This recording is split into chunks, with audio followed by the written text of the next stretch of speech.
కావాలి, వాళ్ళకి ఎలాంటి ఇన్పుట్స్ ఇవ్వాలి, వాళ్ళు ఎలాంటి లెర్నింగ్ అవుట్కమ్స్ వస్తాయి, వాటిని వాళ్ళ లైఫ్లో ఉపయోగించుకుంటారు. అంతే, సింపుల్గా చెప్పాలి. వాటి కోసం ఈ తిప్పాలని కింద పడినా మీద పడినా మనం పెద్ద పెద్ద ఇంటరాక్షన్లు చేసినా, ఏదో పేజీ స్కాలర్స్ లేక ఏమైనా పెద్ద పెద్ద డిస్కషన్ చేసినా ఈ మూడేనండి. మనం పెద్ద పెద్ద అకాడమిక్ స్టాండర్డ్ లాంటి పెద్ద పెద్ద పదాలు వాడినా కానీ ఇదే సింపుల్గా చెప్పాలంటే ఈ మూడు విషయాలు మనకి మెయిన్ కావాల్సింది. ఇక్కడ నేర్చుకునేది కూడా అదే. ఓకేనా? First family.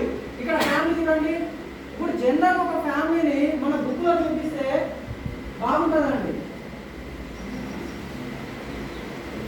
దీంట్లో ఫ్యామిలీ అనేది ఈ విధంగా చూస్తే బాగానే ఉంటుంది పిల్లలకి.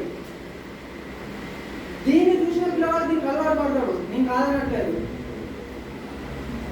దీన్ని చూపించిన పిల్లలకి నెక్స్ట్ దీన్ని చూపించండి, ఏది పిక్ చేసుకుంటాడు? మన బుక్ ప్రకారం దీన్ని చూపిస్తాము, ఇదే చూపించాలి, ఇట్ ఈస్ కరెక్ట్ వే, ఇదే కరెక్ట్ వే, దీన్నే చూపించాలి ఫ్యామిలీలో.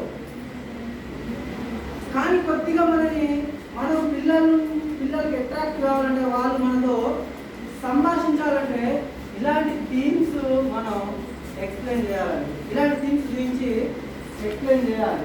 ట్యాబ్ ఒకటి పెట్టాను. ఇది ఎక్కడ చూపించాలంటే మనకు ఒక ట్యాబ్ ఇచ్చారు కదా, ఆ ట్యాబ్లో చూపించాలి. మనం ఏదో ఒక ఇమేజ్ డౌన్లోడ్ చేసుకోవాలి. ఏ థీమ్ ఏదైనా ఒక ఫ్యామిలీ అని ఇస్తే ఈజీగా ఫ్రీగా డౌన్లోడ్ అవుతుంది.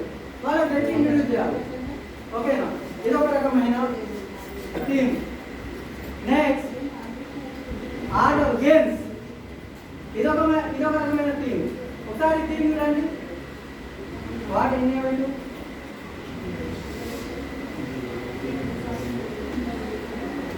గేమ్స్ అండి. ఓకేనా?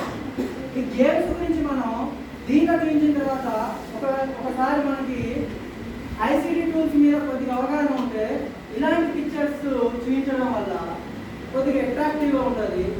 దానిలో పిల్లల్ని ఇన్వాల్వ్ చేసి గ్రౌండ్ లెవెల్ తీసుకుపోతే అది ఇంకా అట్రాక్టివ్గా ఉంటుంది. బుక్ నుండి పిల్లల మనసులో పోవాలి.